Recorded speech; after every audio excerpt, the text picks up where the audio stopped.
Skip Bayless retired yesterday, or he will be leaving the air. Rip Bayless. I don't know if he's coming back in any form or fashion, but fucking thank God.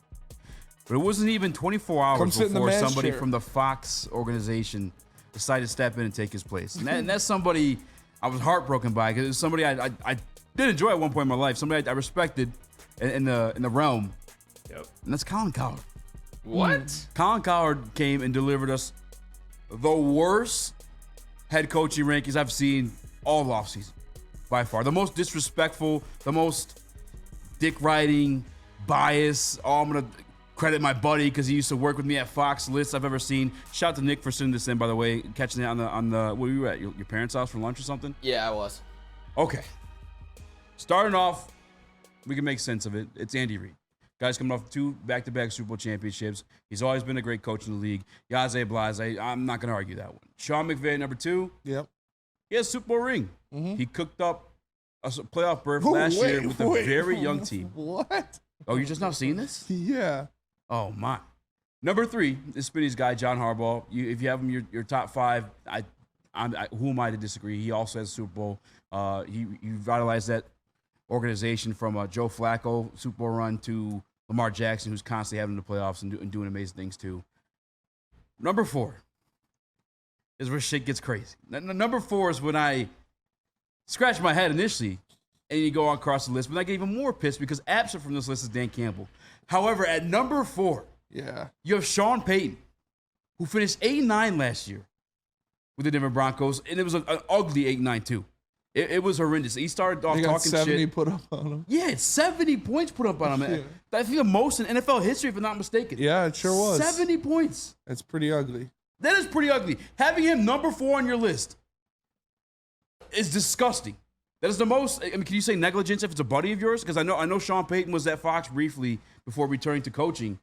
This makes zero sense to have Sean Payton on your number 4 list. Nepotism. Yes. Is that the word I used? Yeah, not negligence. Negligence. I'm sorry. I was looking for nepotism. But either way, I get that he has a Super Bowl ring, but we're also coming off the same hiring cycle that left quite arguably, and I don't even think arguable, the best head coach in NFL history in Bill Belichick as unemployed. He walked away from that hiring cycle without a job. And it wasn't for the lack of trying, because he did interview with the Atlanta Falcons. But he has the most Super Bowl rings in NFL history. Yes, he does. Walked away without a job. And largely, yeah, you could question why. That's still up for debate. But I felt like the answer was... Who's really winning, though? He's got a hot girlfriend. That's very true. Times change. Times have changed. I understand that Sean Payton has a Super Bowl, but like, if I were to give you a map of Michigan from the 1970s, and I would tell you, hey, can you point me to how to get to Woodward Sports from here? You wouldn't be able to. Paths, roadways, it all changes. Shit's different. Yes. Today's game isn't yesterday's game. And I understand and respect that Sean Payton has a Super Bowl ring, but it was under a totally different regime. And he also did it, regime, on the style of play. He also did it under Bounty Gate, too. And with Drew Brees. Yeah. Headhunting, taking shit up. Like, to have him number 4 after a losing season, and in a season where he left the most points in NFL history, it's nepotism. It's fine. It's gross. It's disgusting. And to have, on top of that, the reason why it pissed me off the most is Dan Campbell, the guy who was just in the NFC Conference Championship, the guy who turned around one of the worst organizations in sports, is absent from this list. Not even the top 10. DeMeco Ryans, I love DeMeco Ryans, but DeMeco Ryans being on that list and Dan Campbell not being on that list is pretty crazy, because they're both a similar type of coach. Neither of them are the X's and O's guy. Really, I mean, DeMeco Ryans is a good defensive mind, but he's not the play caller or anything like that for the offense. And Dan Campbell got the Lions further than the Houston Texans did. Oh, so that's interesting. I don't understand that. I think we've seen Dan Campbell. I think it's pretty asinine to not have Dan Campbell in at least your top 10 head coaches in the NFL right now. That's pretty fucking crazy, Colin. Like, I mean, I understand. Like Easy said, Skip kicked the bucket, so now you got to maybe take over that mantle as idiot of the network, because this is just a ridiculous take. And having Kyle Shanahan outside of your top 5, I think, is equally as egregious. Like, what you're going to sit there and look at me and tell me Kyle Shanahan's not a top 5 coach in the NFL? I'm going to sit there and tell you you're an idiot. Like, it doesn't make sense to me right now. And throw that list up one more time, Chris. Who do you have in the back half? It gets of worse. that top 10. And I see what this fucker did too. So what he did, you look at the top 5. Everybody in the top 5 has a Super Bowl ring. So he has that in his back pocket anytime you were to argue against anybody in the top 5. Yeah. However, bro, you want to carry on for a case for Dan Campbell, Kevin Stefanski. Sean McDermott. I don't think he's ever been to an AFC Conference Championship. I know that he did well with his team last year, and I'm not even mad at him being in your top 10. But like for Dan Campbell to be absent, but Kevin Stefanski to be in there. If you're judging off of like how far guys have gone in the playoffs and the career and whatnot, Dan Campbell was in the NFC Conference Championship last year. D'Amico Ryans, same situation as you mentioned too. Like a little bit more of the executive type of head coach, a little bit more to the defense. He only won one playoff game, and it was against fucking the corpse of Joe Flacco and that Kevin Stefanski team. Like to not have Dan Campbell in this is fucking it's mind-boggling. It pisses me off. Sean McDermott, I think, is the most egregious person in the back half of that top 10. Like, what has Sean McDermott done to prove to you that he is a great coach in the NFL? He's gotten carried by Josh Allen, a great offense, and a great defense in the regular season, and then chokes in the playoffs every year anytime he has to go up against an actual team in the Kansas City Chiefs. Like, if you are a top 10 coach in the NFL, having the second best, widely received the second best quarterback in the NFL, you should be able to overcome the hump at least once. At least once you should be able to beat the big bad and get to a Super Bowl. I don't even say you don't even got to win a Super Bowl, but at least get to a Super Bowl. Having Josh Allen and what that defense has looked like his entire tenure in Buffalo and having him as a top 10 coach, I think is asinine. Dan Campbell has done more or just as much as Sean McDermott has in 3 years. Dan, what has Sean McDermott done more than Dan Campbell? Has he gone to a Super Bowl? Has he gotten to a Super Bowl? But he's no, then they've done the same amount thing. It's not the same amount.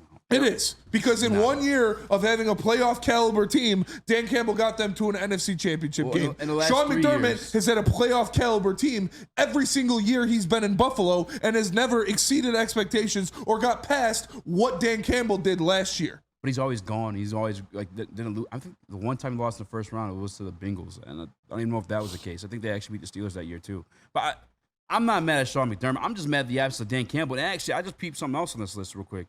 As I have my screen paused, we're a little bit delayed on the live stream. Can you put up just one more time, Chris? I just want to point something else out. And Colin, again, was a fan, big fan. You have one still cheek and 3 toes. I will beat your ass. You a fan? But the dick writing, bro. Asterisk at the very bottom there. Jim Harbaugh did not qualify. So you mean to tell me the guy who also has been to a Super Bowl, has a winning record as an NFL head coach, didn't qualify because I'm assuming you're going to say because he wasn't in the league, wasn't with the team, whatever.